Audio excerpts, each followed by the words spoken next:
Ladies and gentlemen, a very warm welcome to each one of you present here. I am Ashita Singh, a coordinator at ISTE-VIT, and it's my pleasure to serve as a host for today's event. For those joining us for the first time, the Indian Society for Technical Education is a non-profit student chapter that organizes a range of technical events and fosters a vibrant learning community. Our flagship event, Horizon, is a national level summit featuring workshops in web development, machine learning, electronics, IoT, and UI UX. It concludes with Technica, a 48-hour hackathon where over 2,000 participants develop innovative solutions to real world challenges. To keep you all on your toes in today's session, we're about to start a riddle challenge in the chat. Your job is simple: answer as many as you can. We'll be tracking all the correct answers answered the fastest, and the big winner reveal will happen once we are done with the webinar. Good luck and stay tuned. Now, as we begin with this informative session, it's my privilege to introduce our distinguished speaker for the day, Dr. Prakash Gopalakrishnan, Associate Professor from Vellore Institute of Technology. With an extensive research portfolio in network security, cryptography, steganography, and smart card systems. With over 25 years of teaching and research experience, Sir has led sabbatical projects with industry and completed a summer research fellowship at Indian Institute of Science, Bangalore. His scholarly output includes numerous journal and conference papers on topics such as secure multi-party computation, malware detection using big analytic data analytics, and cloud security frameworks, making him a respected voice in India's cybersecurity academic and professional communities. Today, he will be speaking to us on a topic of immense importance: ethical hacking, the right way to break in. So, without any further ado, let's give him a warm welcome and get pumped for an amazing session ahead. Yeah. Okay. Thank you, Asita. Whether I'm audible? Yes, sir, you are audible. Yes. Thanks for the three participants. Sorry, the contributors. Okay. So for attending this session, I think I'm going to speak with the least number of participants in this session. Okay. I'll be sharing my screen.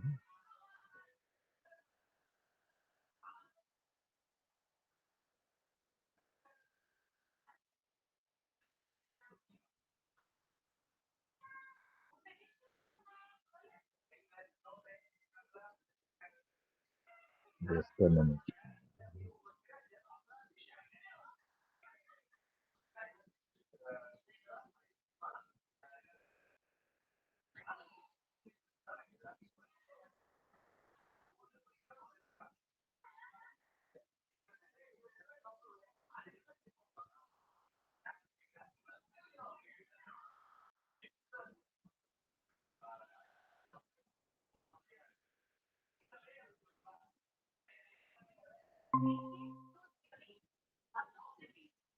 Is my screen visible as a slideshow? Yes, sir, your screen is visible. Yeah, fine.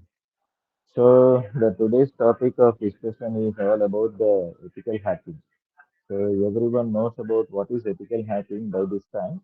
Even the novice IT person can hear about this particular terminology everywhere.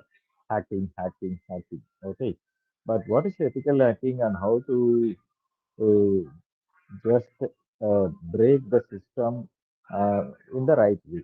So that is the topic of discussion. So normally hacking is offense and it is very much a kind of cybercrime activity.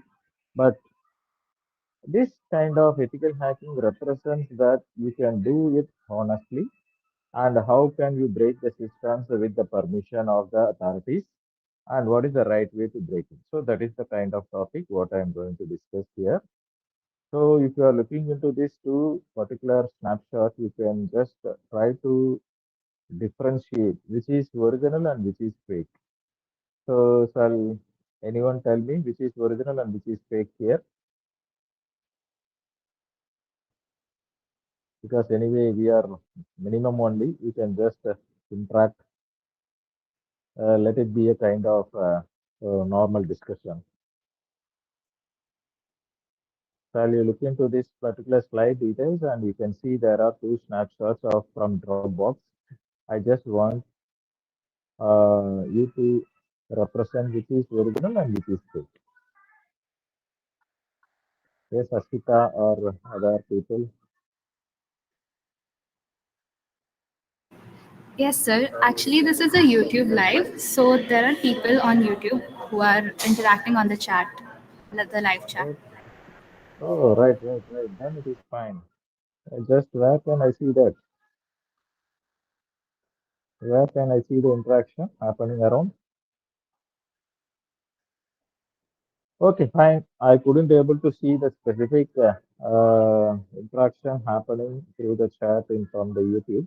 But anyway, you can able to differentiate quickly which is the particular fake or original content present here. You can see the right hand side is considered to be the original. Why? Because we can have that particular Google icon or symbol representing here. On the left hand side, it is not available. So it is known to the IT people easily, but think about the novice user who is accessing the internet or website at the first attempt. So they might not know which is original and fake. There comes the specific requirement for the cyber security awareness. Okay, so this way the hackers could able to do the kind of attack very easily by providing the fake websites or fake pages easily to the novice users and they can enter into the application of the clients. Okay, so now following that you can see the next slide where it is showing some particular snapshot of your folder. Okay, so this is nothing but your Windows Explorer folder only. You can see the specific files which is shown here. All the files are something like a Word document or Excel sheet like or PDF. So like that you can see visualize this particular folder, but it is not the normal Excel sheet or document or Word document that has been shown here. So if it is normal means you can see that extension with XLS or DOC or something similar to that.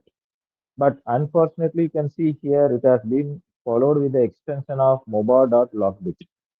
So the question comes here, what is this moba.logbit? Okay, so those who are having the expertise in hacking and those who have studied the cyber security as part of the course, they could easily understand this is a kind of an attack. Okay. And what type of attack it is? There are many attacks happening around. Many kind of cyber attacks are there. As an IT people, you might know what are the type, what is this type of attack, but what about the other users? So for that sake, we have to think about this kind of attack which happens in real scenario. So I am showing this attack as not a simulation. It is a real attack which happened some 5 years back. And this kind of attack represents a ransomware attack. Okay.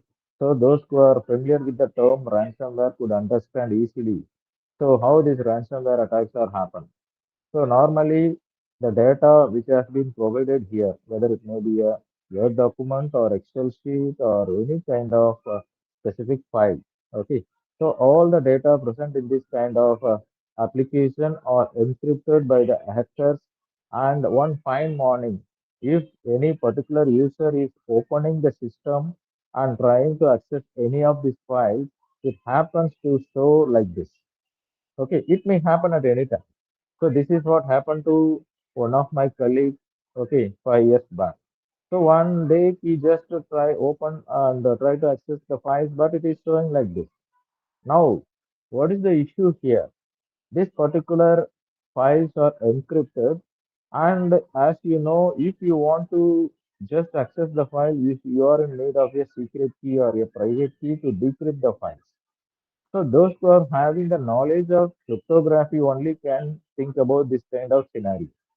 So this is a kind of another hacking which you can think about normally.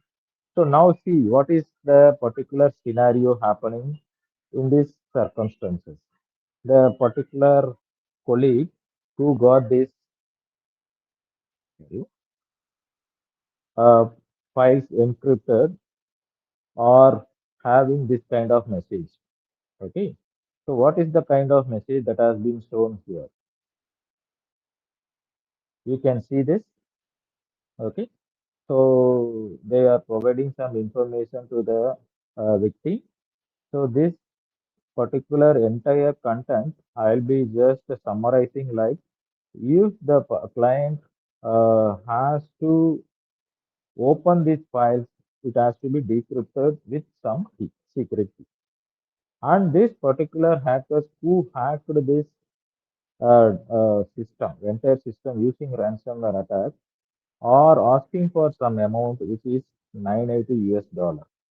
Okay, so in order to open this file, the private key has to be given, and the private key has to be given in the sense means it is provided for some ransom amount. So it can be provided only through this ransom amount, and also they are providing an offer for this. So the offer is something like they are providing 50% discount, which is coming around for $490. So this is the way how the hackers are targeting the specific clients who are not aware about this kind of cyber security attacks, threats, vulnerabilities, and all. So this kind of information has been posted to my colleague, and he just wondered what to do with this kind of information. Is there any chance for breaking this particular encrypted file without the knowledge of the hackers? Okay, is it possible? Like that, normally the people will think whether we can go and approach any organization and ask for the specific support. Okay, to just break the encrypted files with some kind of technology. That is the reason why we have to be always aware about this kind of situations. Okay, we don't think that it will happen only to the specific celebrities or some kind of big shots. Okay, it happens to everyone.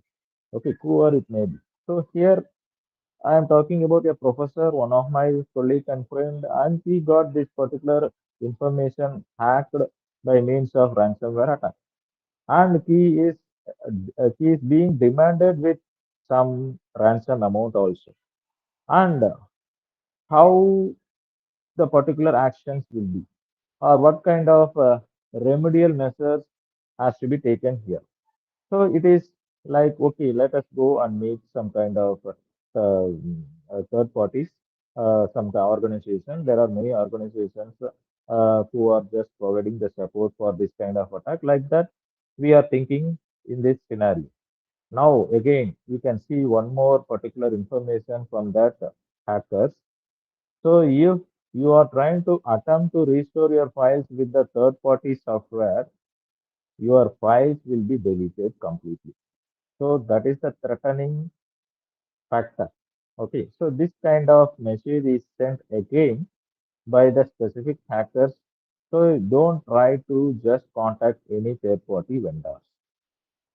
So only way you can able to access all your files by means of getting the secret key from us. This is what the attackers are demanding. And they are also telling the procedure how to get the particular secret key and through what platform the particular victim can get it. So through a standard browser means they are asking to open a specific website. You can see the particular website details. It is something like logdecryptor.com. and they have the particular victim has to follow the instruction.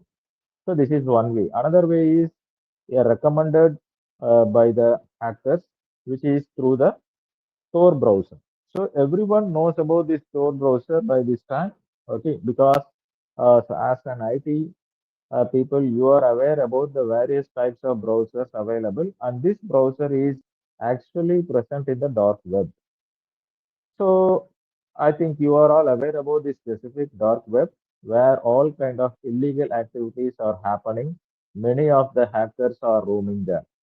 Okay. So it is well accessed by these hackers.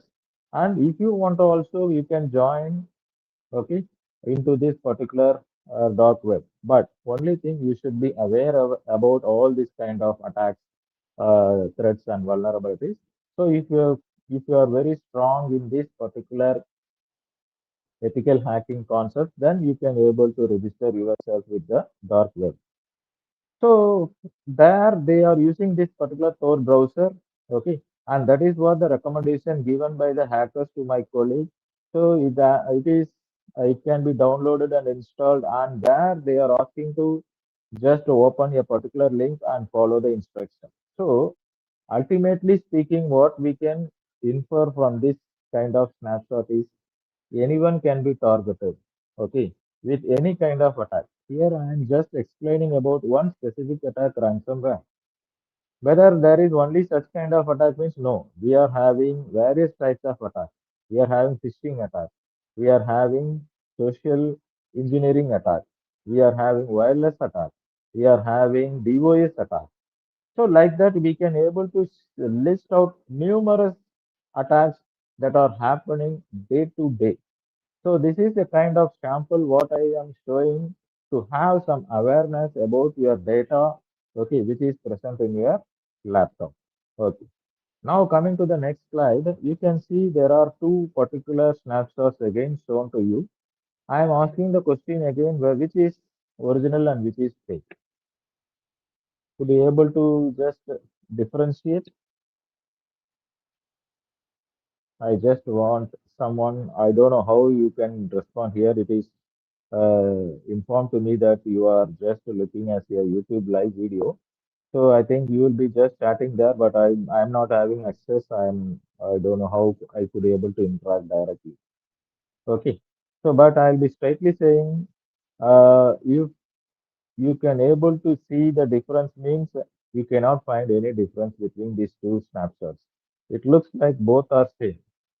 Okay. There is no fake or original in this point of the for display what I'm showing here.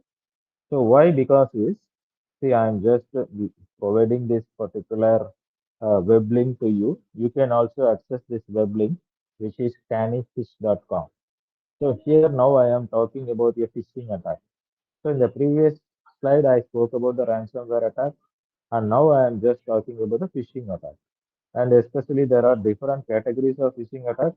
So here, this is a kind of normal phishing, web phishing attack, what has been shown here. If we enter into this particular website, it will ask for some of the specific popular websites, whichever we are frequently accessing, can be duplicated. So that kind of duplication, this website will provide for any user.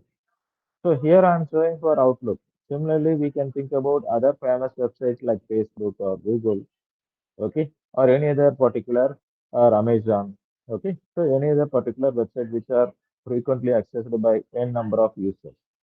So what we can infer here is using this website, we can create a clone of the original websites easily. You need not want to think about how this is happening. Just simply you can click on some of the particular buttons and yeah, we can see this kind of cloning websites are easily developed.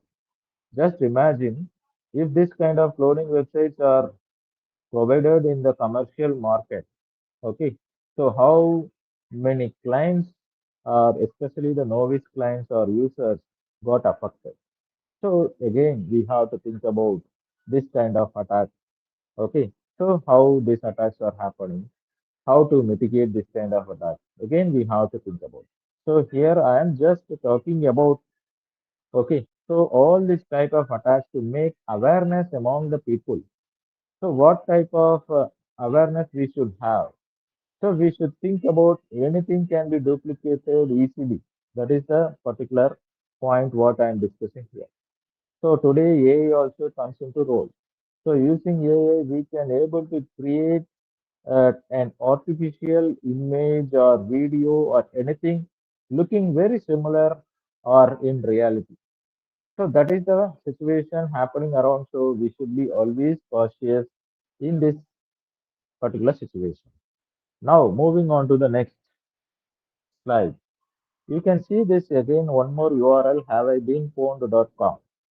So those who are just viewing this particular video or lecture, just try to access this particular website and enter into this website and provide your email address. I am talking about the personal email ID, not the official mail ID. So it may be your Gmail ID or outlook.com or what we can say, hotmail.com or redditmail.com. Any specific personal email ID which you are frequently accessing, just provide that in the text box given here.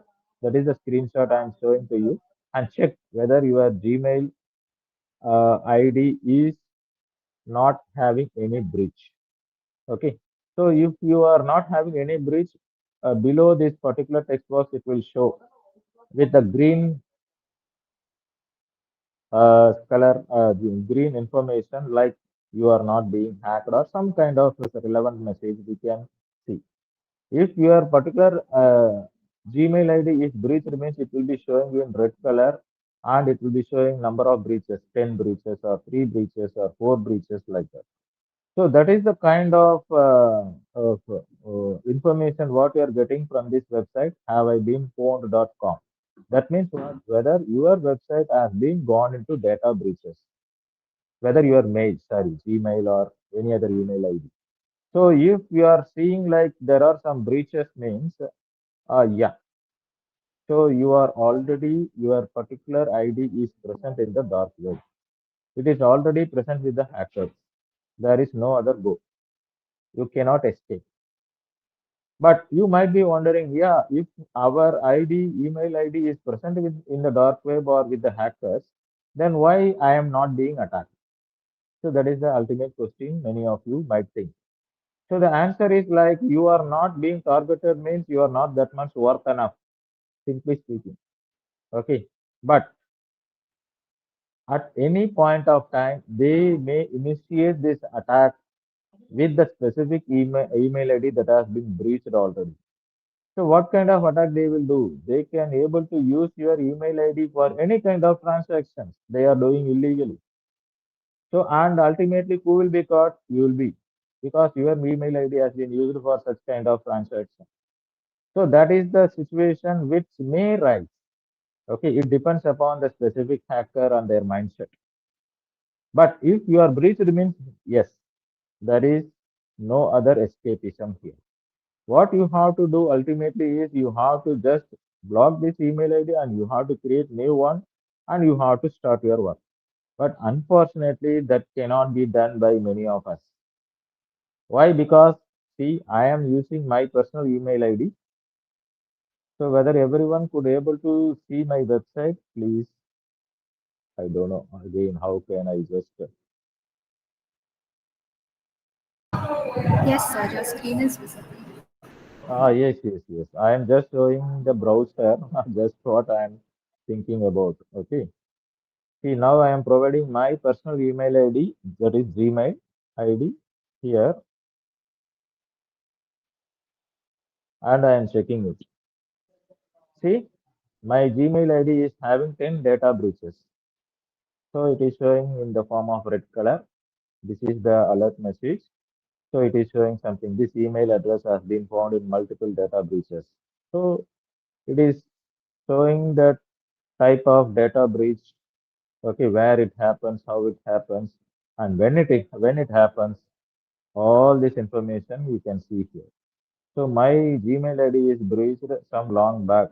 Okay. So see, you can see the particular year, December 2015. or even before that, May 2012. Okay. So like that, you can see the history of the data breach for my Gmail ID, which I am showing here. Why my Gmail ID has been breached like this? Simply, I can say like I am using this particular ID for more than 20 years. Okay. So right from 2000, year 2000 means it is almost 25 years. So I am using this Gmail ID. At that a particular situation or during that period, we are not aware about the cyber security, or even we have not heard about the term as hacking or ethical hacking. Anything we didn't know. So what would happen is we would normally just being targeted by many of the websites which might be illegal, and they are asking to register for some particular task or a particular event, and we would be registering. Once if it is registered, it would be going to the specific hacker site. And like that, the breach happened. So that's what I'm showing the history of the data breach. It happened some 13 years back. So it all started from May 2012. That means 13 years back itself, I got my Gmail got hacked. So how could I escape from this? I could not, simply speaking. Why? Because I'm using this particular Gmail ID for many purposes. For many of the specific contacts, I am having this particular Gmail ID only as the source. If I am changing to some new mail ID, yes, obviously I am working in various institutions, and currently I am with VAT, so I am having VAT mail ID, fine. But what about my personal information or personal friends? Okay, and the pictures, images, videos which I have stored earlier. All these are present only with my personal email ID. So if I'm changing that, what happens to this data? So I am supposed to transfer this data to the new mail ID. So how could I do all these things? Okay, it is not that much easy. So this is the way how we have to think about the specific awareness on this kind of attacks. Here I am talking about the email ID breach. So previous I started with the ransomware attack, then I spoke about the phishing attack. Now I am talking about the email ID attack, or simply we can say email phishing. Okay. So this is the way how we can able to search ourselves whether we are secure or not. There are some kind of tools like this which will be providing some information on this. Okay. So what I am trying to represent here to the community, to the student community. So we have changed ourselves in the recent years. So the internet, the mobile technologies, the computing, IT have dramatically reshaped the modern society, which we are currently living.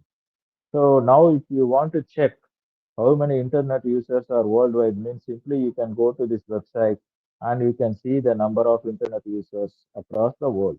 It is always 50 percentage of the world population. That means almost half of the world population are accessing the internet. Okay.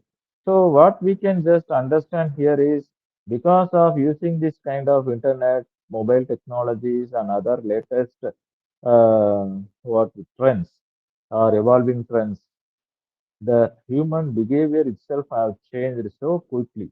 So that is what we have to normally think about. So why? Because is the almost all the data are now accessed through online only. Okay, that too we can understand after COVID, it is drastically increasing. Okay, so whatever the technology we are just making use, okay, we can easily understand all this particular technology are accessing the data through the online only. There is no physical data transfer at all. Okay, so because of this innovations happening with respect to various technologies, the business uh, strategy is changed, the entrepreneur's mindset is changed, and whatnot. Okay, so we can see this COVID-19 pandemic has changed all our mindset, right from the kids to the elderly. Okay, so this has an immense effect on the global economy as well as the business operations around the world. But what has not changed? Okay. So we are accessing the internet, we are accessing the smartphones, we are moving on to the AI technology, all are fine. But what is the responsibility we forget is that how to protect the data and secure the systems. Okay. This is what not changed even after this many years. Okay. So what is the particular breach you could have seen from this have I been phone.com? All your Gmail ID, if you are providing, you could see if there are some 50 users, almost some 10 to 30 percentage of the particular people who are watching this lecture has been breached with their respective email ID. I can say conformly on this part. Why? Because is the reason is very simple. We are not actually changing our responsibility to protect the data. So this is not with respect to the business entities. Okay. So it is with all because this kind of data protection is required in all domains. It can affect everyone, employees, customers, suppliers, students, whoever may be the stakeholder. Everyone got affected. So we have to be aware about this technology, especially the cyber security. So you can also see this particular information. These jobs related to cyber security are expected to grow by 32% between this 2022 and 2032. So now we are in 2025. Still 7 years are there. Okay, to fulfill the cyber security, or we can simply say to just completely aware about this particular cyber attack. It is not that we can able to completely protect the data, but at least by 2032, each and every person should be aware about this particular cyber security features that are provided in their specific devices. So what we are having that particular electronic gadget always in hand. The mobile phone is in hand. Okay. So whether this mobile phone is which is having the data of yours as well as your peer members are secure or not, that we don't know. So we have to think about the specific awareness in terms of the job perspective. So what is the kind of job perspective we can think about? Basically, the job is cybersecurity engineer. Okay. So this is the highly sought out crucial career path in this digital world, and they are responsible for safeguarding an organization's system, network, and data from the cyber threats. Right? So this is the way how we can able to think about the job, okay, or the particular position. So what they do, what the cybersecurity engineer have to do, they have to create, execute, and maintain security measures, okay, to safeguard against the cyber threats. So we have to just inform the public or the stakeholders about the various types of hacking, various types of malware, everything. Now comes the major question here, whether the cybersecurity engineer and ethical hacker are the same. Because I started this particular presentation with the topic of ethical hacking. So now I'm just talking about cybersecurity domain. Whether both are same means yes, but cybersecurity is a broad field. Okay, so which is focusing on the data protection of any kind of network or system like that. Whereas ethical hacking is actually a specific technique, okay, especially an offensive technique. So within that particular cybersecurity domain. So if you are talking about ethical hacking means obviously we are into the cybersecurity domain. So through ethical hacking, what we can do, we can able to think about how to perform the attacks ethically on the target system. So what this kind of ethically will help. So because of doing this hacking on the target system ethically, you could understand about how the hackers are working in real scenario. What is their mindset? how they are penetrating into your system, and what kind of attack they are using here. So like that, we can able to just think about this ethical hacking as a focused technique towards the simulation of attacks and trying to check the weaknesses of the system present in the application or in the commercial area. Okay, so this is what we have to think about. So you can see the comprehensive roadmap. Okay, how to become an ethical hacker. So I'm just telling the audience who want to become an ethical hacker means if there are 50 stakeholders or students looking for this video means some 10 members will raise the hand or 20. But my dear students or participants who are watching this video, kindly note that everyone should become an ethical hacker because each and everyone are having their own data, personal data, official data, which has to be always secure. You should not think that the responsibility of securing or protecting data is with the application side or the uh, Google will protect us or Amazon will protect us or any Facebook will protect us. No, no. So no particular media or platform or technology will protect you. Only you have to protect your own data. That is the reason why I'm saying this. Everyone should become an ethical hacker on their own. So what is the roadmap for that? So you have to start with the basic computing skills, then you have to move on to the networking skills, then you should have the knowledge of Linux skills and programming. So after having this skill set, then only you can move on to the ethical hacking course.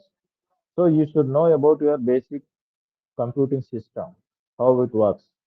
Okay. So normal laptop or mobile phone, how it is working. You should know about the networking, wired networking, wireless networking.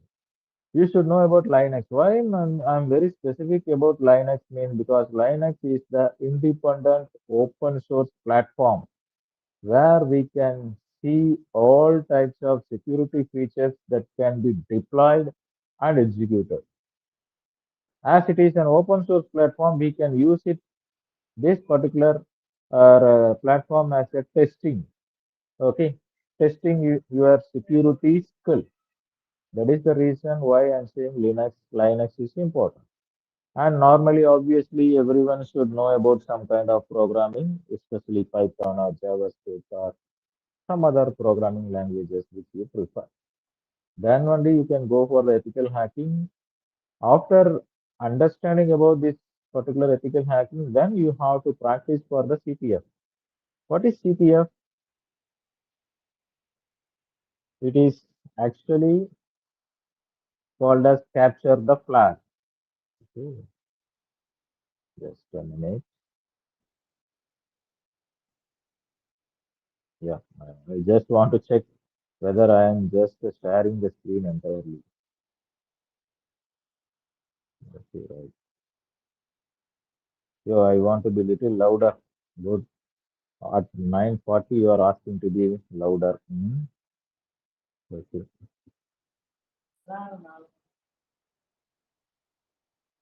Just a minute.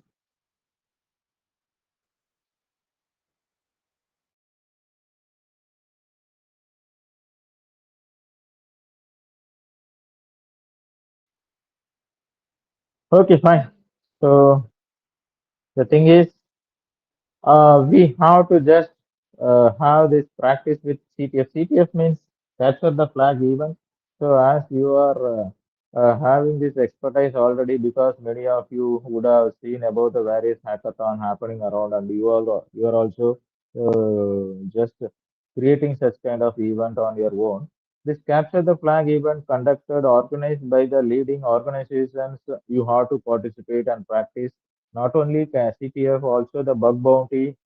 Okay, so there also we can able to participate and present it and getting certified finally. So all these are supposed to be required for becoming an ethical hacker. But finally, we cannot say that okay, after getting certified, we are having the expertise in ethical hacking or penetration testing and we can just protect all our systems. No. So you should be continuously learning on the specific technology that is upcoming. So you have to upskill your particular knowledge always, and it should be a continuing practice. So that way only we can able to update ourselves and think about how to just protect the data from the attackers. Okay. So you can see what way we can focus on this particular roadmap which I have shown here. Exactly speaking, whatever I have discussed orally is presented here. You should start with the basic computer science skills. You should have the networking knowledge. That is what networking and security protocol. Then followed by that, you have to think about the tools and technologies. Then you also should know about the threats and vulnerabilities. Then you have to think about the penetration testing. This penetration testing is what we can also say it as ethical hacking. Okay. And also we should have some knowledge on cryptography. So these are all the some of the particular steps what we have to follow to become a successful ethical hacker. And these are the core specific uh, terms which you should be always aware of.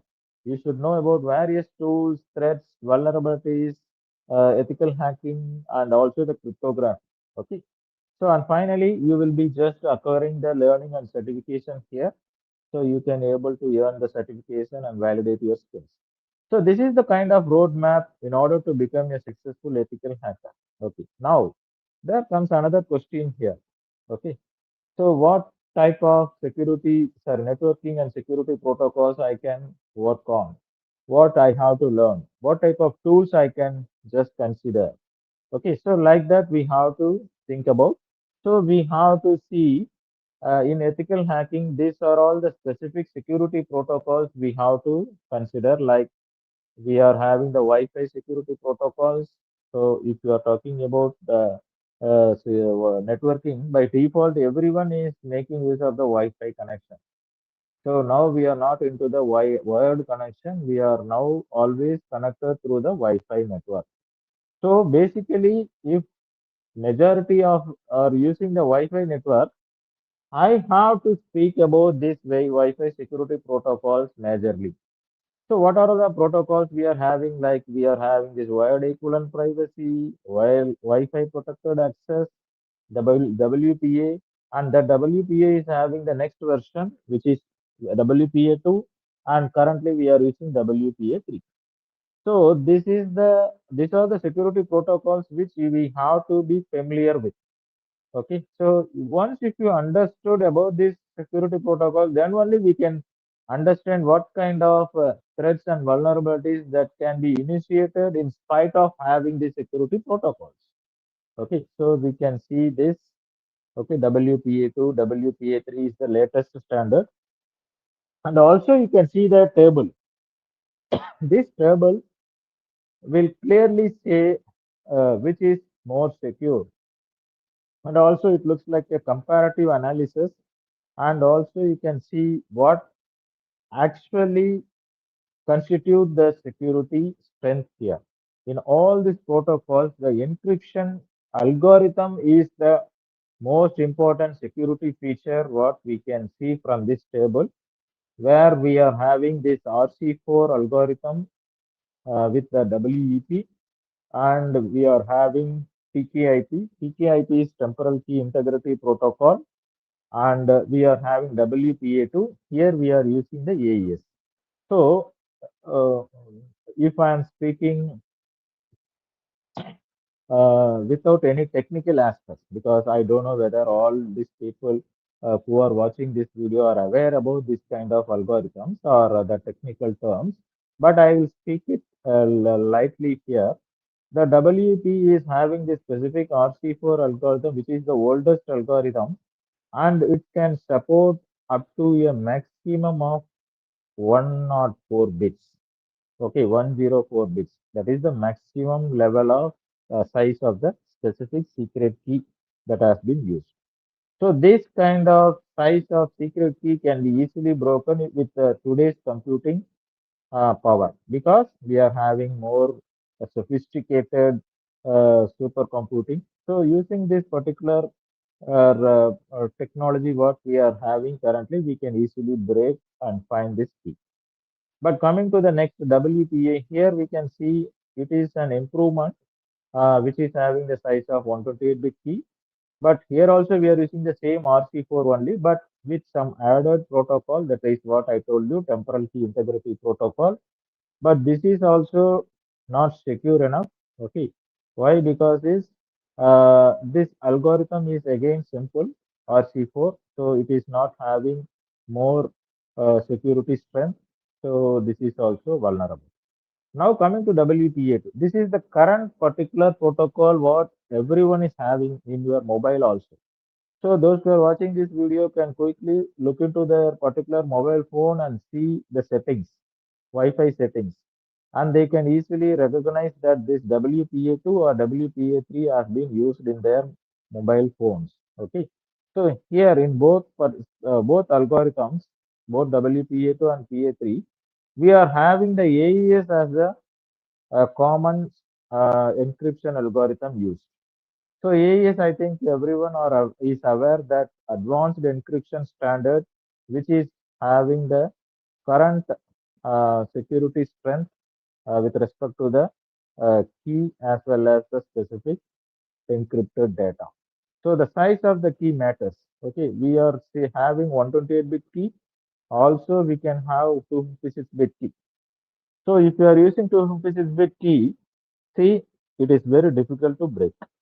That is the power of this encryption algorithm, what we are having currently.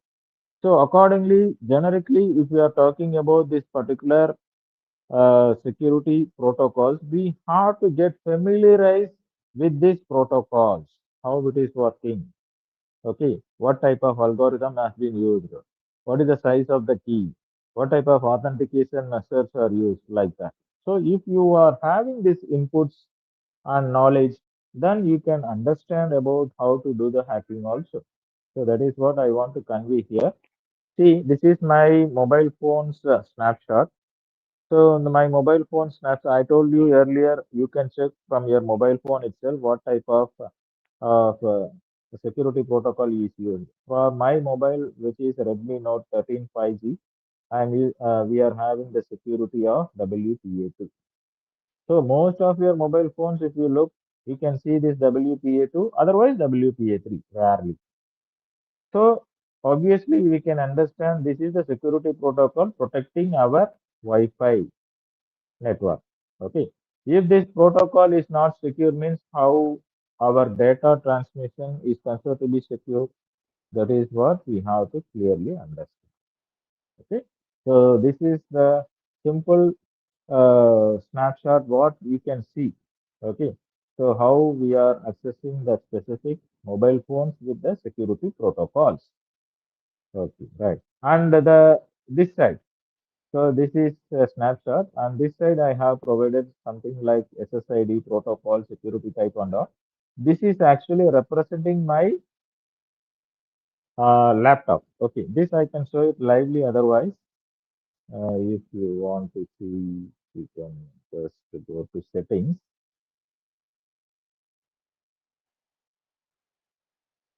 I can just move on to home. I can go to network. Yeah. So here I'm having a broadband Airtel Wi-Fi connected in my home. I'm looking into the properties and you can see. Okay. So the protocol which is used here is WPA2 personal. Okay. You can see this.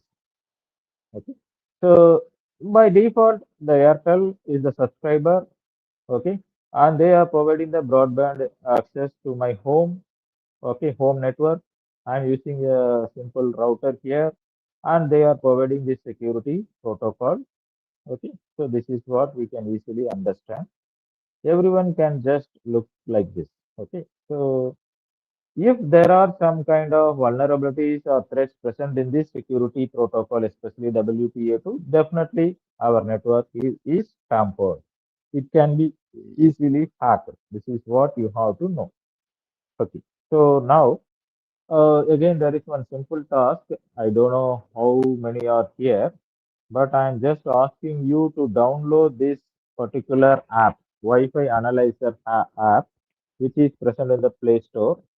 You can go to the Google Play Store.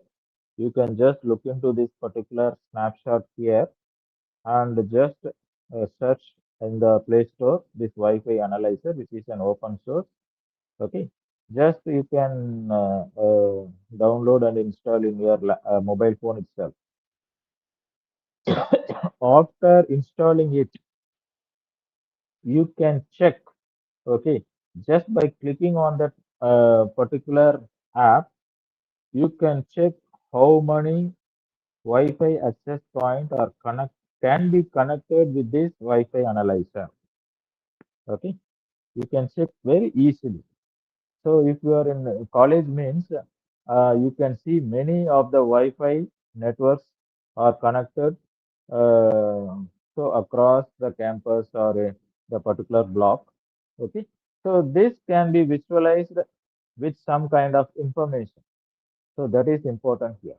So if you are looking into the specific app are downloaded and installed, and if you are opening it, you can see what are all the access points that is connected, okay, nearby. So in the hostel or in the particular block, SJT or PRP, wherever you are moving, just open this app and you can see how many access points are connected, okay, via your network, Wi-Fi network. So that particular access point will provide more information for the hackers because it is providing not only providing the specific access point, it is also providing its MAC address. It is also providing other information, what channel it is running, okay, what type of security protocol has been used. So all this information is shared with respect to this specific app itself. So this is a simple app, open source app, okay. So where we can able to just examine the surrounding Wi-Fi networks. You can measure the signal strength. You can identify the crowded channels. Okay. So that is the way how we can infer more information and which is helping the hackers also. So yeah, this is what I am trying to mean to everybody. There are many applications, apps available. Okay. So which is helping the hackers, okay, to extract more information from the novice users. Okay, so this is what one another small exercise or a kind of tool which you can just test it. Okay, right. See, this is what the screenshot which I have took from my mobile phone. So you can see on the right hand side there are various access points connected. Okay, so this can be shown with the help of this Wi-Fi analyzer app. So this app will provide all this information. Okay. So this is what you have to understand. You can see there is a MAC address. You can see the number of channels. You can see the specific security protocol.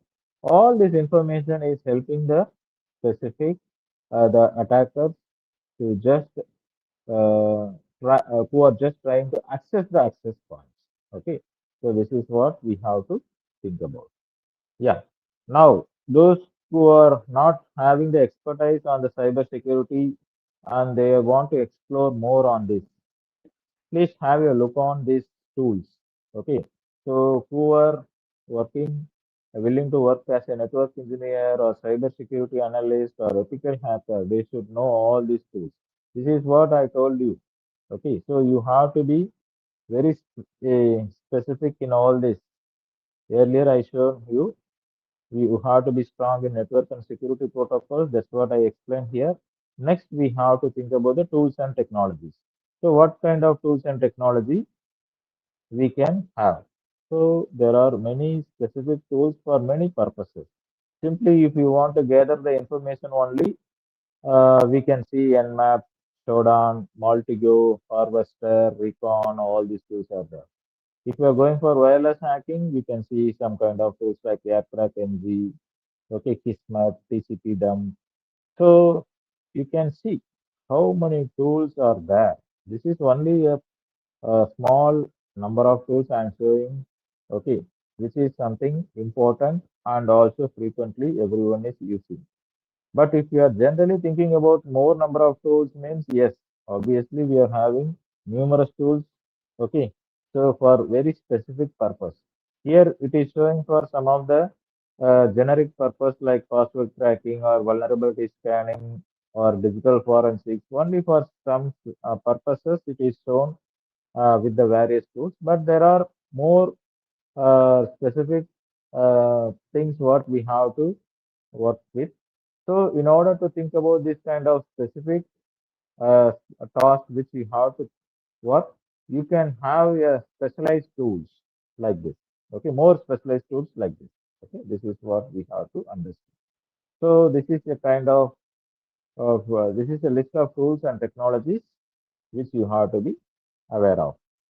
So, as you could see, there are numerous tools I am showing here. So, one such tool is this Nmap. Okay, so it is simply the network mapper.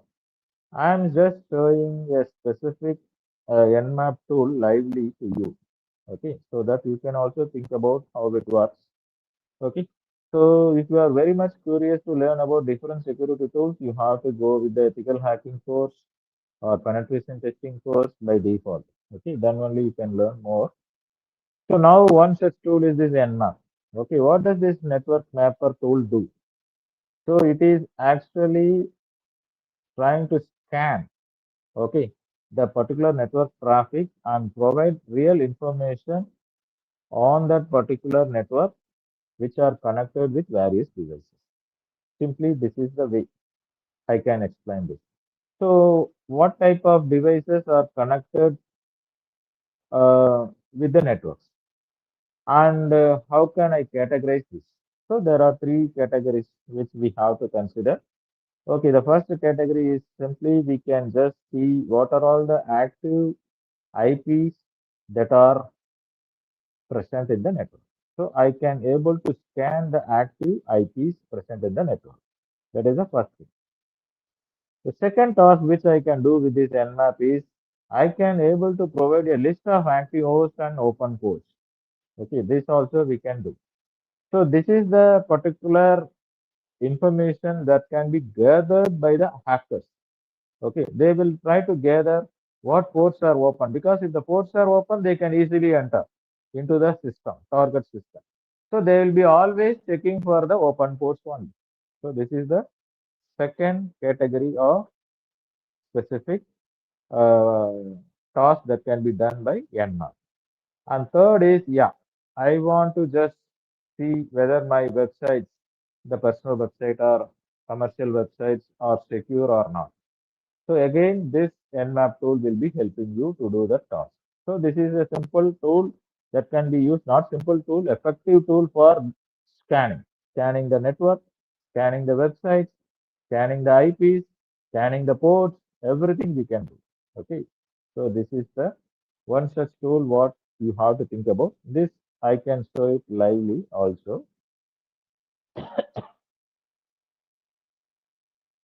Okay, this Nmap. So I think you can see this Nmap is freely available. Okay, you can download it and install it. There are two particular what we can say the particular visuals of this Nmap. One visual is from in the form of command line interface. That means what you can provide the text uh, kind of information or the commands, and you can see directly from the command prompt. That is the one visual. Another visual is something like a GUI, as I'm showing rightly from my particular laptop. You can see that GUI is called as GenMap GUI. Okay, so this also we can make use. Uh, right. Okay, this is the specific GenMap environment. So already the command is shown here, GenMap. So now I have to scan any target network. So what I will do here is I want to find the IP address of the target system. So I'm going to find out the IP address like pingrediff.com. Okay.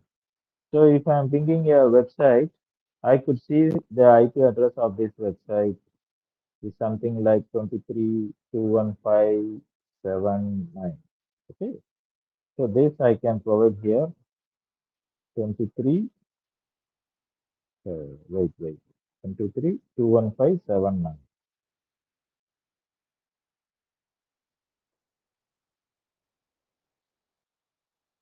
Yeah. So I'm just trying to scan the target IP address, which is the Rediff website. So now you can see the result here. So it is just scanning the website, okay, through the IP address that has been provided, and it is listing some of the ports are open. So there are two ports. One is port number 80, another one is port number 443. So what the both are actually the TCP ports, and this 80 port is providing a HTTP service, which many of you are already aware about it, and 443 is providing the HTTPS service. This also I think most of you are aware about this. So what we can see here is this nmap command is simply scanning the IP address of any target system and providing the information to the hackers about the ports that are open, about the particular host. So if I want to provide, I can also provide the subnet to scan. So the entire subnet I can provide to scan. That is also possible. But the ultimate thing is what? It is doing the scanning on the specific subnet or the specific IP address or the specific website like that.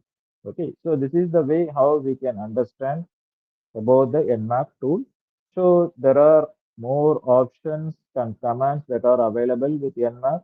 So you just search in the Google or you can go to the website nmap.org and you shall explore more. Okay. So this is just an awareness to check whether the particular target system are having some kind of open ports or some kind of malicious particular links or the malicious activities. So like that we can able to see. And this tool will not provide any kind of mitigations or countermeasures for the specific attacks or vulnerability. It is just a scanning tool only. So just it will provide this website is good or bad. This particular IP address is a malicious IP address or original IP address. On this particular IP address is having some of the ports that are open or closed. So like that only.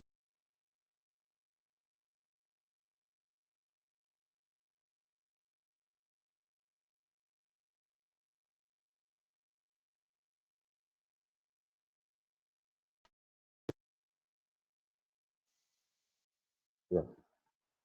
So next, I am speaking about this phishing attack. Okay. So this is actually the oldest attack. Everyone is thinking phishing is happening now. No, it happened in the year 2000 itself. Right from the 2000, the phishing attacks are prevailing, and it is still evergreen. That is the unfortunate situation. Even after 20, 25 years, there is no concrete security measures, okay, to overcome this attack. So that is the problem here. So what is the phishing attack? Everyone can easily understood this because all are technically aware of, because you are having your mobile phone in your hand, ChatGPT, Google Gemini. Simply, it will provide more information about this phishing attack. But according to my perspective, what I can say here, it will just provide some kind of fake websites and putting the specific stakeholder think like this website is real. Okay, so that is the way they will create that particular website looks like real and everyone can access it. So this is what I can simply define the phishing attack. And also, if you want to explore more about the phishing websites, you can go to these repositories, what I have shown in the form of web link. One is openfish.com and another one is fishtank.com. Okay, so it will be providing more number of phishing websites. The repository will provide which are all the phishing websites available until now. Okay, so this information will help you to differentiate between the phishing website and the original websites. So this is another kind of awareness what you have to think about.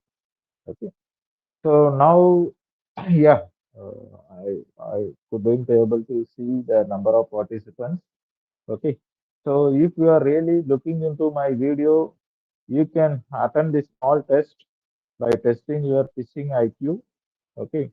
So you shall go to this particular link, and this link will provide some 10 snapshots or screenshots to you.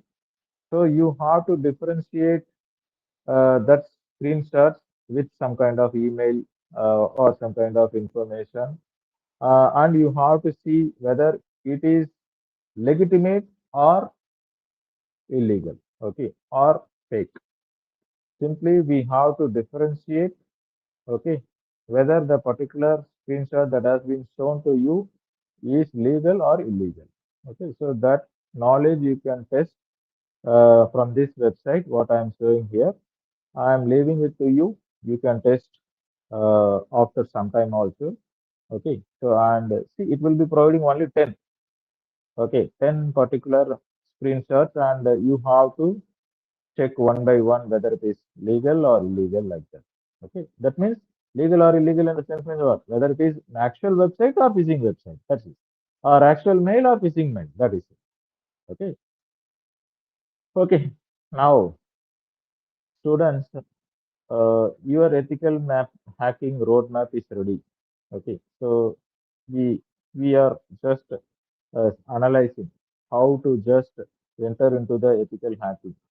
So you have to think about the networking protocols, networking knowledge, everything, security protocols and all. After that, you should know about the specific tools and techniques that have been used for network security. Also, you should know about some basic knowledge of threats and vulnerabilities. So after having all these insights, knowledge, okay, related to the specific ethical hacking, probably your roadmap is supposed to be ready. Okay. So now what we can just think about further. So from this point, you have to think about how to educate yourself, how to empower yourself to understand and respond to the potential threats. Okay. So you can just think about the first line of defense at this point from here. Then once if you have some particular education on this, then you have to think about the infrastructure, that is architecture. So how to design a secure architecture for your organization or for yourself. This is the next step. Then once if you have constructed the architecture and design or the infrastructure, then you can just think about the operations, how to implement, what to be added, what tools could be considered. Okay, so in what way the process has to move on. So this is the next step. So once if you have understood about the security operations, then you can think about the risk that may happen in future. So you have to evaluate your system protocols to identify such kind of risk. Once if you could able to assess the risk, then based on this assessment, you can frame standards. Okay. So that is important here. Standards in the sense means I am talking about any specific standard like ISO standard is there, NIST standard is there. Okay, so COBIT is there, HIPAA are there. So these are all the security standards, policies, frameworks available, and you have to adopt this kind of policies and standards in your organization. Once if this is done, then you have to think about career development. Career development means what? It is not that you only should acquire this particular security knowledge. You have to just develop this as a career. Okay, you have to upskill your team. You can ask everyone to just think about how to secure the data. Okay, using various tools and techniques. So you have to think about the number of opportunities that has to be created in this specific ethical hacking or cybersecurity domain. So once if the specific career development is done, then we have to think about the governance. So the governance is again establishing the policies and procedures. Earlier I told you, you have to go with some kind of recognized framework and standards. And this particular framework and standards can be redefined with some strong policies and procedures at this governance step. Once if you have just established the policies and procedures, then we have to think about the next level of technique, which is threat intelligence. So this threat intelligence is the step which is the advanced level. Normally, everyone is working at the present scenario. Once the attack is done or happened on the target, then only they are reacting. Everyone will react. Okay, now the attack is happened. Some data is lost. Okay, how can I secure? Okay, so that is the task of reactive procedure. But this threat intelligence, what I am highlighting, is all about the proactive measures. So before an attack happens, is that not possible to find out that kind of attack earlier? So that is the way how we have to think as an advancement. And also we have to think about the physical security. So just think about this is almost obscure. Many of us are not worrying about the physical security now. So earlier in 1980s, all our data is secure because there is no internet. We have to just store the data in a disk. That disk is a portable disk called as floppy disk. Many of you would have not heard this term itself. What is this floppy disk? It is a particular, similar kind of hard disk, but the size is very small. The size of the floppy disk is very small. Hardly it may have 1 MB. Okay, so now you cannot imagine this 1 MB disk anywhere. But that was the particular situation earlier, and we have to store the data inside that floppy disk, and it has to be kept somewhere in the cell securely. Okay, once if that physical self is broken, then only we can steal the data. So that was the technology which we may think it is a joke, or which may think, oh yeah, how can we secure a data of near one MB size? Okay, is that ever possible? Like that, we might be just kidding the things, but in reality, at that time, we are really secure. Okay, so that is what we are talking about the physical security. Okay, so nowadays we have to always think about this. And now I am just showing the security roadmap. So the entire roadmap, whatever I have discussed as the steps, is present here. You have to think about user education, you have to think about career development, framework and standard, threat intelligence, risk assessment, physical security, governance, security operation, architecture. All this forms the cyber security roadmap. Okay. So if you want to just think about the right way to work with the ethical hacking means you have to always think about this roadmap. So using this roadmap only, we can just learn all this step by step, and finally we can do the ethical hacking in the right direction. Okay, got it? So just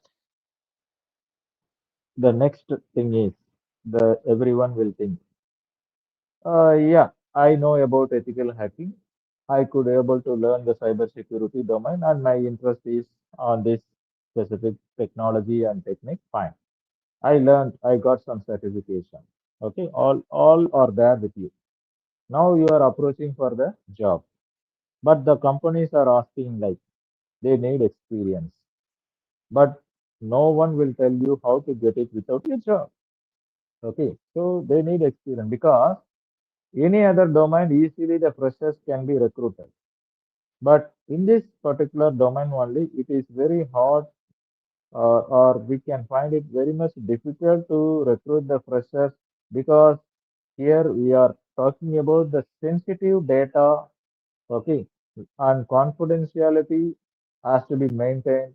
So that is the reason why most of the companies are hesitating to recruit the freshers because of this negligence of the freshers. If the data is stolen, how can we able to retrieve it? All these problems are there. Okay, now as a student, how can you gain the experience? The common advice is just do the projects. Okay. So, and now comes the next question, how to select the right project? So, you should not select any random project, okay, which is not relevant to the industry. You have to find out the what are the industry problems, okay, currently happen. So, if they want to actually hire you, you have to focus on the project that align with the specific demand by the industry sector. Okay. So once if you got into that particular information, okay, you can do the project and you can successfully go along with that. So here are the specific domains where we can think about the various projects like SOC analyst or blue teaming. So there are various teams like blue team, purple team, red team and all. The most common teams are blue team and red team. Red team is all about the offensive security and blue team is all about the defensive security. So this is one particular domain which you can think about various projects. The second is network traffic analysis and active directory. This is also another specific domain. Then the third is the vulnerability management. Okay, this is what I told you as with some Nmap tool also, how to perform the scanning and check for the vulnerability and how to manage it. All these are part of this domain. Then I can also say this governance, risk and compliance, shortly GRC. This is something not technically uh, applied in terms of what I can say, networking or programming like that. But this is a more of documentation. So where we have to frame the security policies and standards. So how effectively you are framing the security policies and standard is important. So if you are framing some hundreds policies, because of these hundred policies, our organization is protected. Okay, to the maximum extent means fine. But even if we are deploying this hundred security policy, our organization got hacked by some hackers. Means what is the use of those policies? So the framing the policy, security policy is also important. Whatever the number of policies are there, it should actually protect the data available with the company. Okay, so that is important. So this is another domain where you can explore with some projects. So the kind of job in this DRC is something like security auditor. Okay, so that is the risk analyst, risk compliance specialist like that. We can have different designations on this. Then also we have to think about cloud security. Why cloud security means, see, today all the data are stored in the cloud. Okay, so if you're talking about any kind of commercial websites, they are all storing their data in the cloud because there is no physical storage possible. Hence, the cloud is also prone to attack. So, if you want to think about cloud means, obviously we have to think about the distributed network. So that is the reason why we have to see whether this is cloud environment is protected. Okay, so that is the another major area where we can think about the various projects. Once if you have done with the project, you are having some inputs of the specific job what you are searching for in this domain. Also, you can think about some of the certifications that I think I don't want to tell much about it because already you are aware about this kind of certifications generally. So that's it. Okay. Now, finally, there is one specific screenshot what I'm showing here. A particular employee is saying to the manager, this manager like this. Our devices are now 100% secure, and the manager got excited. Okay, how did you do that? Shall anyone answer in this forum? How can you secure yourself? How can you provide 100% secure? What is the answer provided by the employee? Yes. Is there anyone to respond? I don't know. Okay, I will just provide the answer here. I turn them all off. That is the only thing what we can do for 100% perfect security. So that implies that this is not a joke. This implies that there is no perfect secrecy at all. Okay, so we can just think about the security feature to some extent. That's it. We can provide 80% security or 81 or 83 like that. Whether we can achieve 100% security means not at all possible. Okay, this is a kind of power you also have to remember always. So the only way of providing 100% security is simply turn off all your systems. That's it. Okay. So any queries? That's all from my side. Yes. And a big thank you for the ISTE team, Indian Society for Technical Education team, for providing this opportunity to talk. Okay, in the evening hours. Okay, that's all from my side.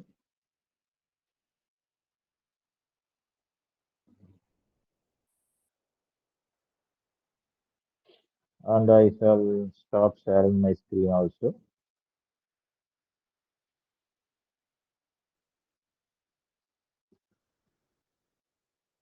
Okay, is there anyone to close the meeting? Yes, sir. Yeah. So Thank you unfortunately, I so could much. not able to see your the participants. I don't know. Yes, sir. They're on the YouTube live chat right now. But how can I check that? So we'll share the link with you. That is afterwards. I want to interact with the participants. That's what I expected. Okay.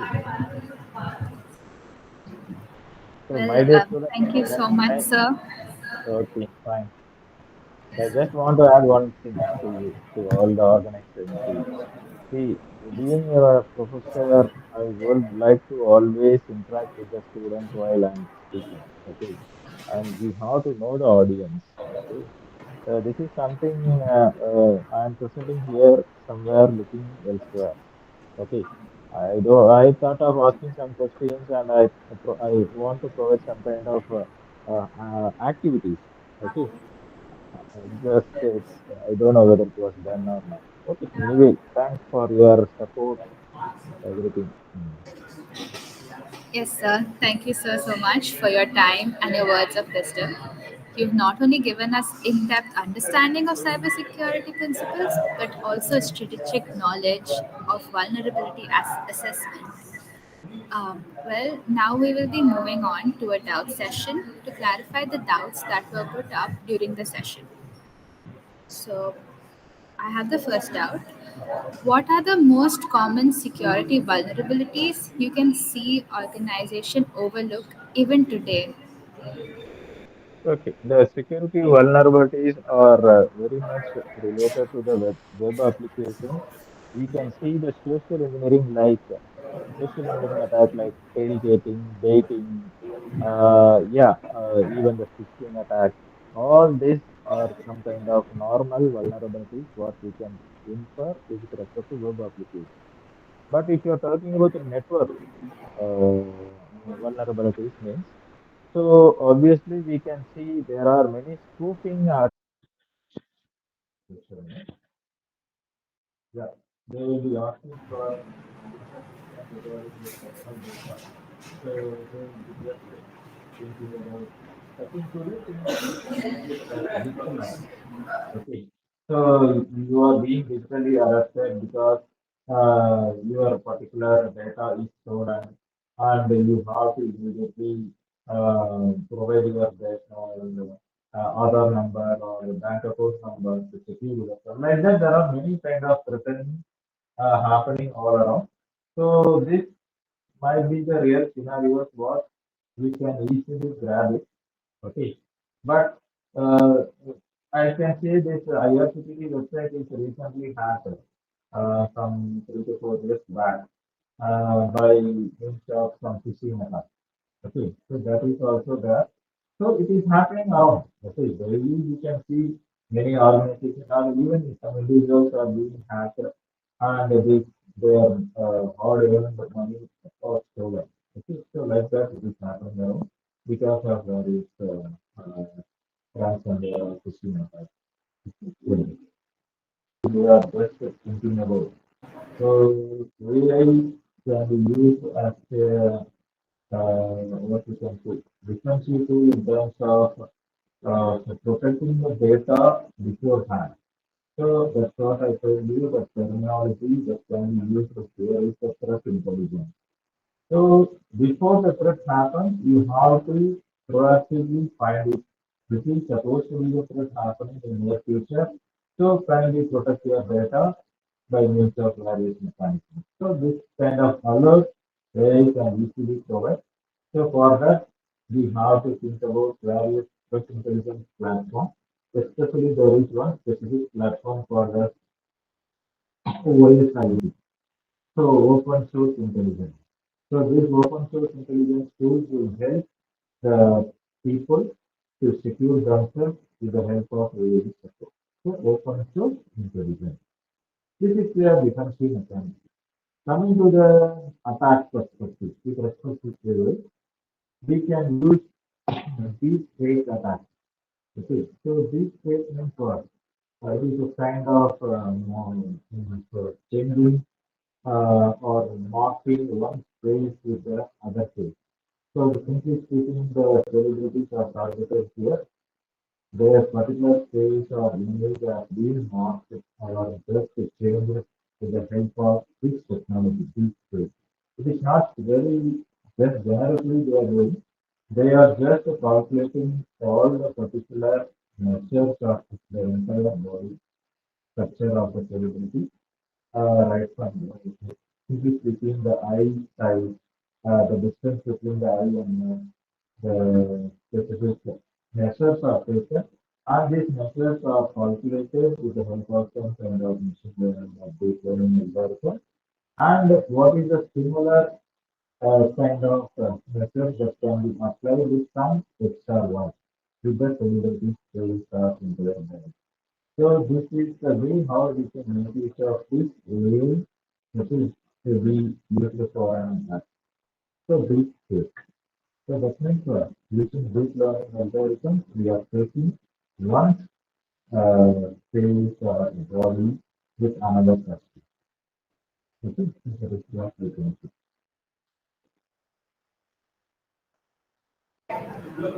We appreciate your detailed response, sir. Thank you so much for that. Okay, fine.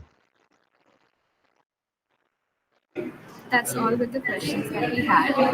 Now, before we end this amazing session, please click the link in the chat to mark your attendance. Also, we'd really appreciate it if you could fill out the feedback form. The link for the same is in the chat. It helps us improve and plan better events for you. That is from my side, okay? So that's for the YouTube live. Is there anything from my side to be done?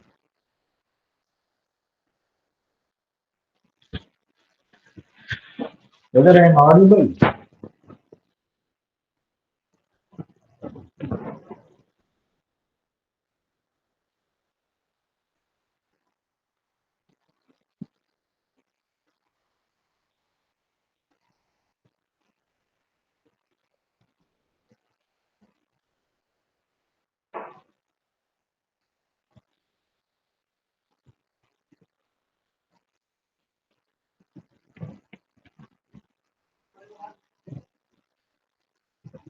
Yes, Nalini?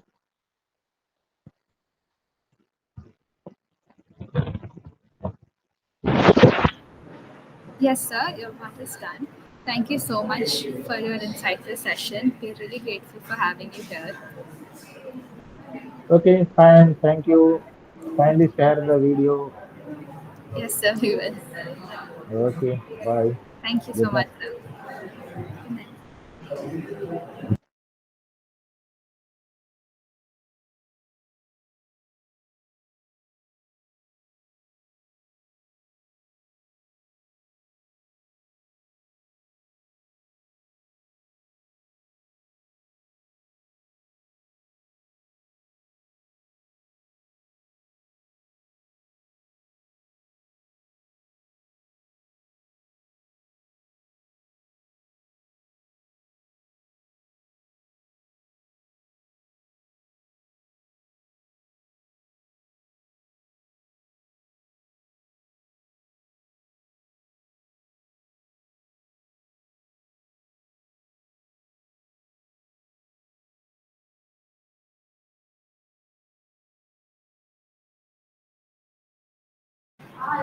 Okay, the moment we've all been waiting for is finally here. We've counted up the correct answers to crown our riddle champion. Let's have a virtual drum roll in the chat, please. The winner is Tanmay Oja. Congratulations. A note to all, filling up the attendance form and the feedback form is mandatory, so kindly navigate your way to the link present in the chat and do the needful.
Please note that the EXE attendance will be given from the attendance form filled. So please do the needful. The links are in the chat.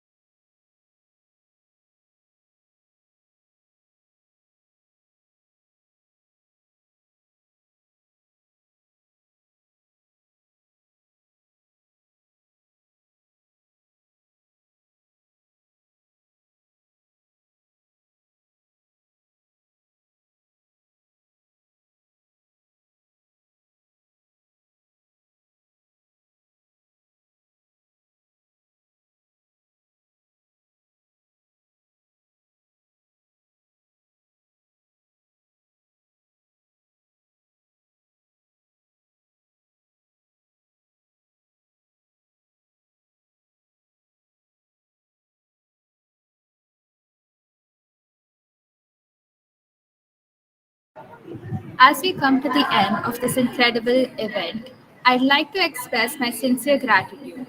A huge thank you to our esteemed faculty coordinators for their unwavering support and guidance, which made this event possible. A special mention goes to the core members of ISTE-VIT who worked tirelessly behind the scenes to ensure everything ran smoothly. Thank you, everyone. This is your host, Ashita Singh, signing off.